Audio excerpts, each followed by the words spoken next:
할렐루야. 하나님의 크신 사랑이 이 새벽이 우리 가운데 가득한 줄 믿습니다. 오늘 우리는 이사야 41장 21절로 29절의 본문을 통하여 사실과 실제라는 제목으로 하나님의 말씀을 함께 나누도록 하겠습니다. 하나님께서 하나님의 백성을 책임지는 말씀을 선포한 이사야는 그 이후에 구원의 실제적인 방법의 예언을 말씀하고 있습니다. 어떤 이들은 종교라는 것을 인간이 연약하여 만들어낸 산물이라고 말합니다. 그러나 기독교는 다릅니다. 기독교는 뜬구름을 잡는 없는 신을 있다라고 말하는 종교가 아니라 바로 살아계시고 사실과 실제하시는 하나님을 섬기는 종교입니다. 바라옵기는 우리 하늘소망장로교회 모든 성도님들은 자신의 실제를 정확히 알고 하나님의 베푸시는 은혜의 실제에 감사하며 살아가기를 주님의 이름으로 축원합니다. 인간의 못된 습성 중에 하나는 자신의 치부, 단점을 인정하고 싶지 않다라는 것입니다. 사실을 거부하고 싶은 것이죠. 그래서 어떻게 해서든지 자신의 약한 부분은 숨기고 싶고 잘한 부분은 더 드러내고 싶습니다. 옆 사람을 볼 필요가 없습니다. 바로 우리 자신이 그런 존재입니다. 인간은 모순 덩어리죠. 그러나 하나님 어떤 분이십니까? 진실하신 분이십니다. 사실을 밝히시는 분이십니다. 거짓이 없으신 분이십니다. 거짓이 없으신 하나님께서 오늘 본문에 이스라엘의 사실과 실제를 폭로하고 계십니다. 하나님 앞에 숨길 수가 없습니다. 우리의 폐부를 아시고 우리의 마음을 아시고 우리의 중심을 아시는 분이십니다. 하나님은 이 일의 전문가이십니다. 하나님 앞에 숨길 수 있는 것은 단 하나도 없다란 사실입니다. 24절을 보십시오. 보라, 너희는 아무것도 아니며 너희 일은 허망하며 너희를 택한 자는 가증하니라. 여기서 말하는 너희라는 존재는 우리 이전에 21절에 말하고 있는 우상입니다. 우상들은 결코 아무것도 아니라는 것입니다. 바로 우상들은 아무런 힘이 없는 존재이기 때문입니다. 이스라엘을 지켜줄 수도 없는 아무것도 아닌 존재인 것이죠. 우상들이 하는 일은 아무것도 없습니다. 인간이 만들어낸 논리와 허상만 있을 뿐입니다. 그 논리를 지키고 따르는 고행이 있을 뿐이죠. 하나님께서는 이 우상을 택하여 섬기는 자들을 향하여 가증하다라고 말했습니다. 여러분, 우상이 아무것도 아닌데 그 우상을 섬기는 자들은 얼마나 더 미련한 자들입니까? 하나님 눈에는 가증하게 보일 뿐입니다. 세상에서 가장 어리석은 사람들입니다. 그 우상들 앞에 자신의 자녀를 불로 태워 죽이는 그런 악한 모습을 행하는 자들이 있었습니다. 우상도 섬기고 더 나아가 하나님께 복을 받으려고 하나님도 섬기고 있는 그런 모습은 얼마나 더욱더 하나님 앞에 가증한 모습일까요? 지금 이스라엘의 실제를 하나님께서 폭로하고 계십니다. 그 말을 들은 이사야를 비롯한 모든 백성들이 얼마나 부끄럽겠습니까? 사랑하는 성도 여러분, 우리는 매일 하나님의 말씀 앞에서 우리 자신을 돌이켜봐야 됩니다. 우리는 아침부터 저녁까지 거울을 얼마나 많이 봅니까? 내 얼굴에 뭐가 묻었는가 생각하면서 더러운 것을 지우지요. 하물며 우리 마음의 내면의 더러운 사실을 여러분 왜 숨기고 계십니까? 이것을 깨끗하게 치워야 되지 않겠습니까? 현 상황이 힘들고 어렵고 괴롭고 그래서 하나님을 믿는 것조차도 귀찮다고 여기는 것은 온전한 믿음의 태도가 아닙니다. 현재의 어려움이 하나님 때문이라고 생각하시는 분들이 계십니다. 그러한 믿음이 있다라는 것이 대단한 믿음이라고 저는 생각합니다. 이 모든 것이 하나님 때문이라고 생각한다라면 반대로 한번 생각해 보지 않겠습니까? 하나님의 목적과 뜻이 있어서 지금 어려움이 있다라고 생각하는 것입니다.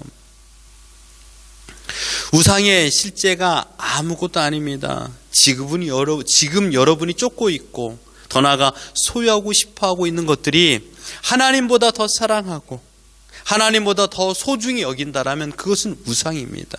모두가 사라지고 없어질 것들입니다.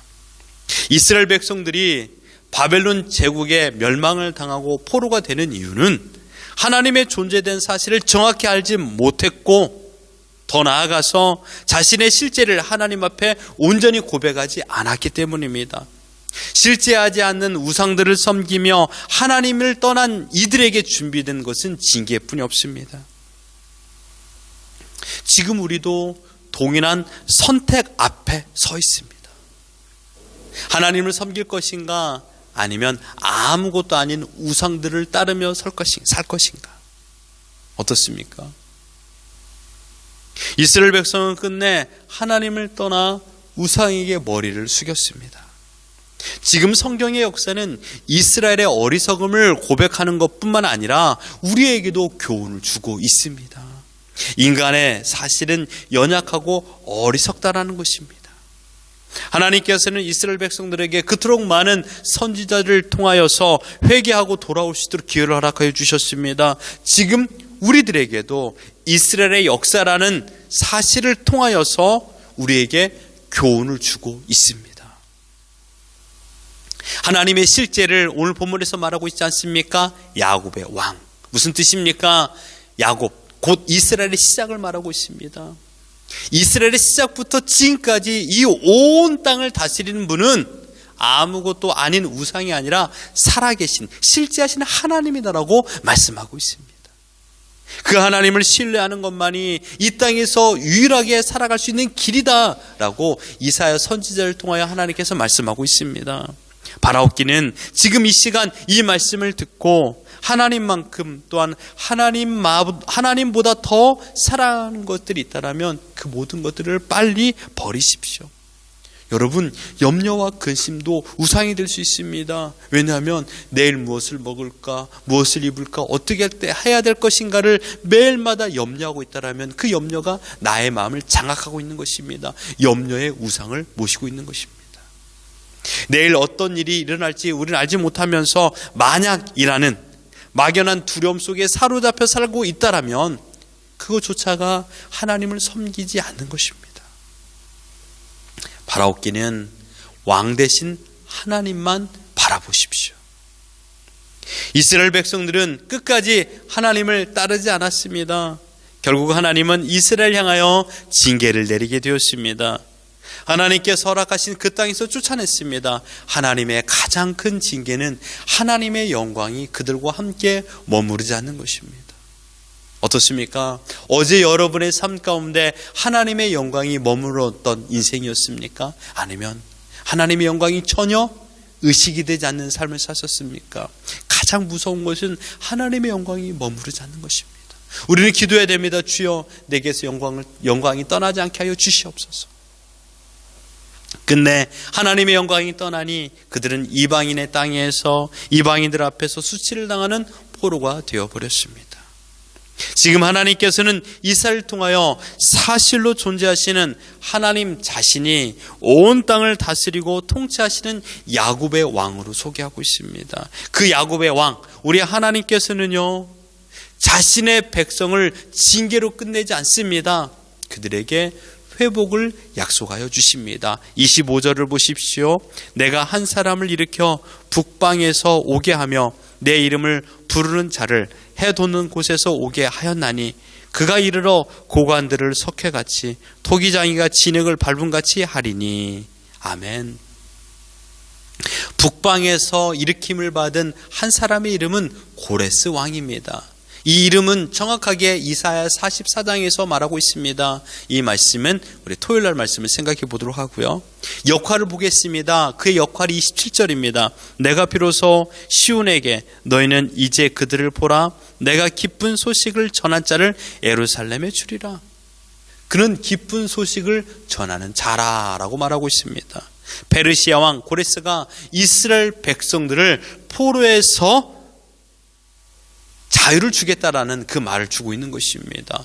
포로로 잡고 있는 바벨론을 멸망하고 그리고 그 포로로 된 이스라엘 백성들을 다 귀환시키겠다라고 말씀하고 있는 것입니다. 25절의 사실은 고레스를 통한 바벨론의 심판과 예루살렘의 회복의 예언입니다. 그러나 이보다 더 큰 의미가 있습니다. 한 사람의 구원자를 통하여 하나님의 택한 모든 백성들을 구원하시겠다는 것입니다. 586년 이후에 말하는 것이 아니라 지금의 현 시대도 마찬가지입니다. 여기에서 고레스가 예표하는 그 한 사람은 누굽니까? 야곱의